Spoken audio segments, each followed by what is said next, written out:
Tilea's Troubles, Part 135. To Know and to Heed. Prequel to the Battle of Palomtrina. Remans, in the Palazzo Montini, the official residence of the Archlector of Moor, winter 2004-5. They gathered on the cloistered lawn of the Palazzo Montini. It once contained an extravagant knot garden of box-lined, symmetrically geometric divisions of occult design, crammed with a colourful abundance of herbs and sweet-smelling flowers. But the Archlector had ordered it transformed into an ascetically simple space of nothing but grass. He had allowed a new garden to be planted elsewhere in the grounds, to save many of the herbs. But the Palazzo building itself was to be serenely uncluttered throughout, both inside the rooms, hallways and chambers, and even here in the open air of the central cloister. The statues were marble, unpainted, being of ancient Moorite saints and of the goddess Verena, wife of Moor. Similarly plain, the building was granite and whitewashed plaster throughout. The three rulers of the triumvirate churches were present, for as well as Archlector Bernardo, there was Flavio Tognazzi, High Priest of the Church of Macopio, and Lucino de Siccia, the Myrmidian Archpriest. The matter they had now to discuss was of such dire importance that Bernardo knew he must include these other archpriests immediately. As a most terrible weapon of war was a critical part of that which must be discussed, he had ordered the Remans garrison captain, Cyrus Ricci, and the chief artillerist, Captain Pepe Lito, also to attend. The others present included guards, clerical secretaries, and some clergy selected for their wit or wisdom. The young brother Duarte, his personal secretary, had a sharp mind, while the much older Father Benvenuto had an impressive depth of experience from his many adventures. As silence fell, Bernardo took a long and deep breath of air, allowing its winter coolness to infuse him, hoping thus to invigorate his mind and thereby clarify his thoughts. He dispensed with the pleasantry of greetings, to avoid any chance of small talk intruding on this solemn occasion, and so began immediately to address the issue at hand. I have a most grave and urgent matter to discuss, concerning perhaps the greatest threat our city-state has ever experienced. He waited just long enough to ensure everyone present had recognised the gravity of the situation, and then turned to his secretary, Brother Duarte. "Duarte," he commanded, "read the letter."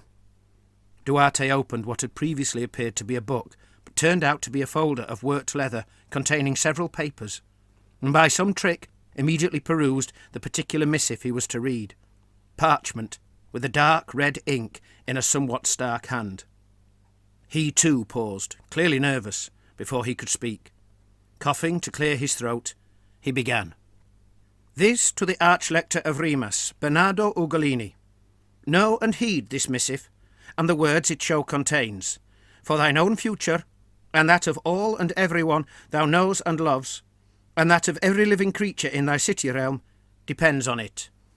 The mighty Seer Lord Erlach Asser has proven his great and destructive power, destroying the army sent dispatched against him at Campagrotta with his most terrible doom bombard.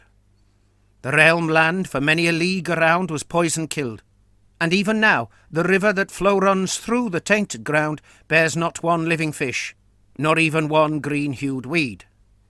Understand that this was not the only such engine of war in his great highness's possession, for the diligent ingenuity of his servant legions knows no bound limit. Nor was that engine, despite its great power force, the most mighty that could be construct fashioned. The engines his almighty highness now commands far surpass in awful power that of the first such.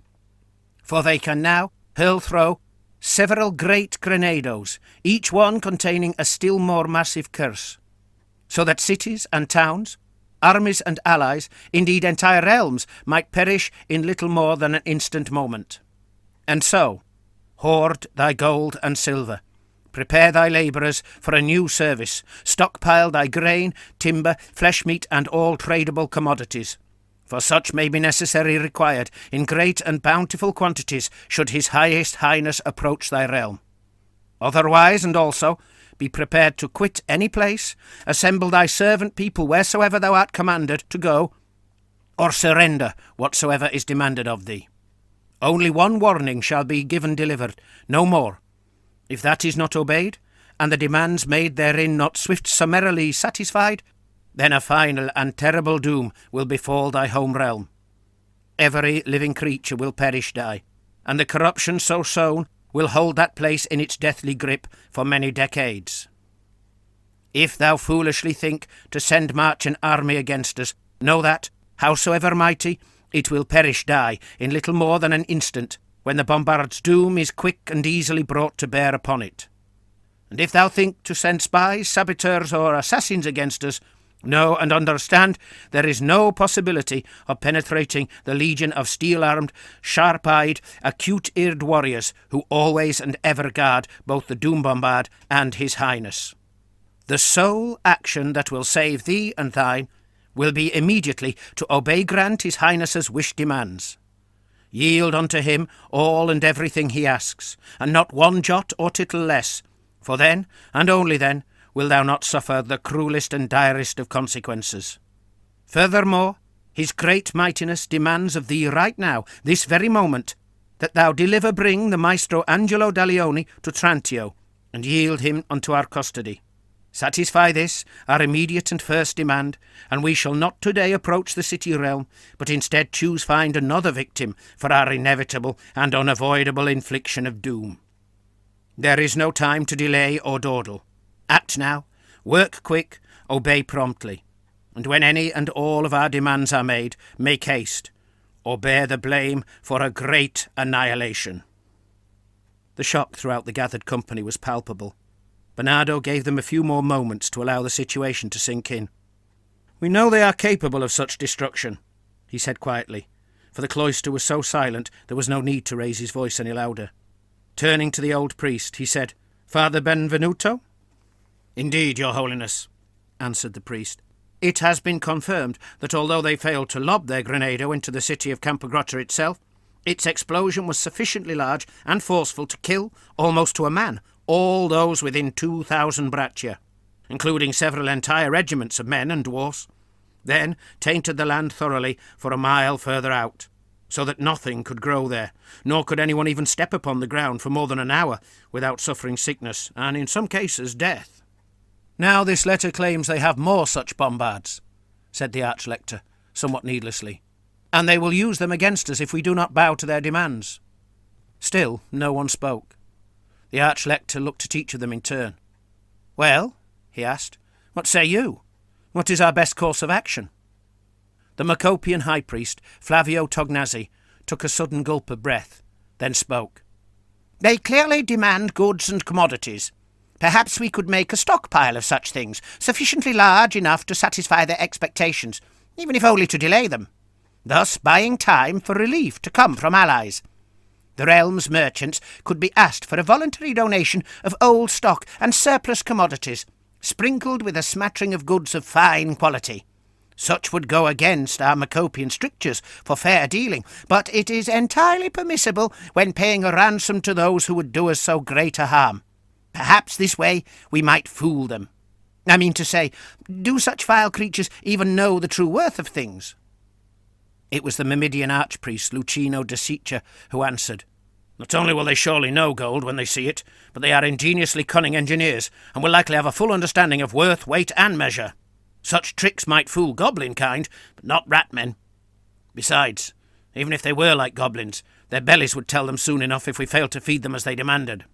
Father Benvenuto raised his hand to draw attention. "If I may say, Your Holiness, the letter does not merely ask for payment, but, and I think these were the words, whatsoever is demanded. They could command anything, ordering us to leave Remans or have our own soldiers lay down their arms. They might offer enslavement in exchange for our lives and think themselves generous in so doing. They're kind of long-used slaves of every race for their wicked ends, and so cruel is their mastery, so heinous the demands they make of mortal captives, they work those slaves to death." "Well," said the Archlector, "here they have already made one demand, that we deliver up the Maestro to them." "That is preposterous, Your Holiness," sputtered Tognazzi.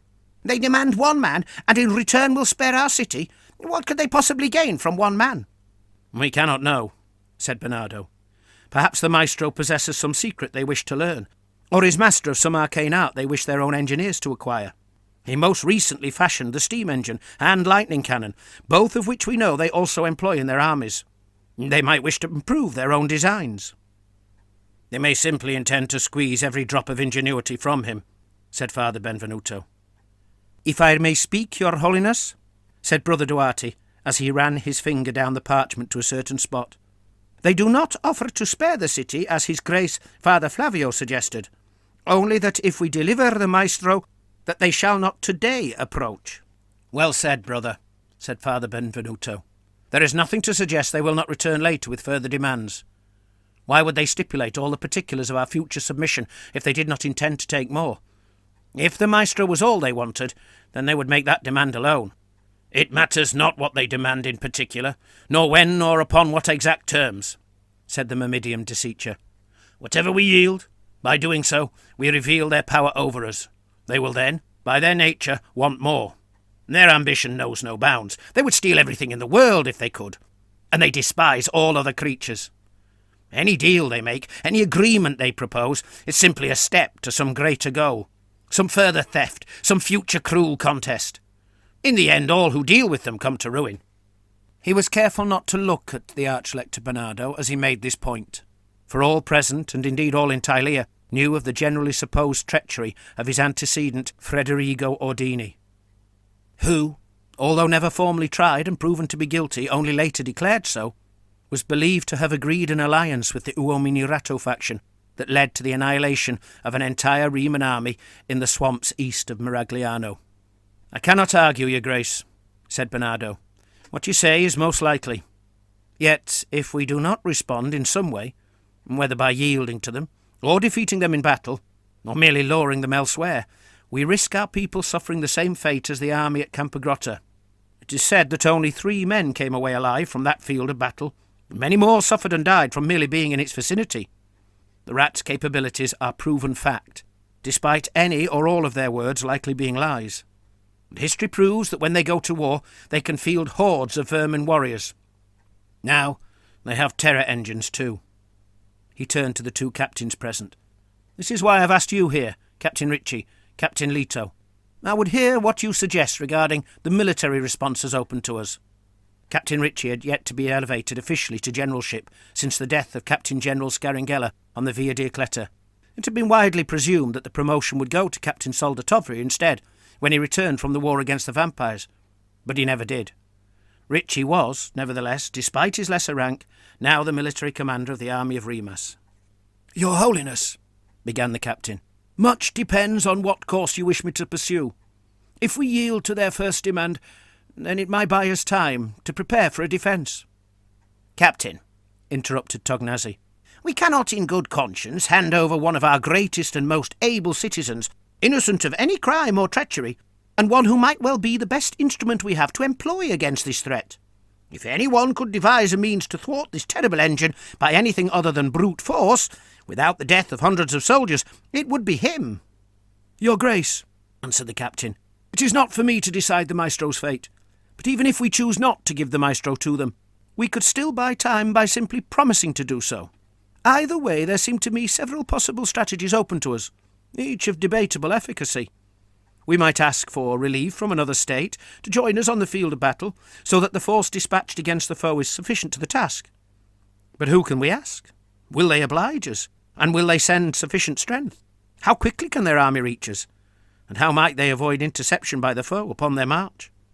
Also, either hand in hand with forming such an alliance or not, how might we effectively prevent the enemy from approaching the city? By ruse or military action? Can we distract them, lure them away? Or, despite their claims of legions of guards, can we destroy their engines through sabotage? I can say that although our army has grown since the losses on the Via Diacletta, and indeed gained the most welcome addition of the Cavalieri Benedetti, it has not yet regained the strength it had 3 years ago. Also, we only know that they once employed such a grenado, and that they have now sent a letter claiming to have more, claiming to have an army. Surely, before we bow even to the pettiest of their demands, and certainly before sending such as the maestro to them, we should at least ascertain their strength, their whereabouts, and, crucially, whether they do have another bombard. Wisely said, declared the archpriest of the Church of Myrmidia. Know thine enemy. his strengths and weaknesses, his dispositions, his goals. None of these things can be ascertained from a lying enemy's boastful and threatening letter." "Then," said Bernardo, "as I see it, we thus have 3 tasks. Captain Ritchie, learn what you can of the enemy force. Captain Leto, I command you to find out all you can about their engine." The young artillerist looked troubled. "Is this something you're afraid to do?" asked Bernardo. "No, Your Holiness. But would not the Maestro be a better choice to ascertain the true nature of such a novelty as this bombard?" "He might well be. But I think you can understand why he was not invited to this council," explained Bernardo. "Besides, we already know from Campagrotta the destruction they are capable of. You must discover the bombard's whereabouts, its size, how it is moved, and how fast. I'm sure you're just as capable of learning these things as the Maestro." The captain gave a nod. "As you wish, Your Holiness." "Meanwhile," said Bernardo, "the rest of us must decide how exactly we will respond, should the enemy claims prove true." "Your Holiness," asked Father Benvenuto, "are we to include accepting their terms, giving them the Maestro, and later whatsoever they demand, as options in our deliberations? If that proves to be the only option left to us to prevent the destruction of the city and the massacre of the population, then our hand may well be forced."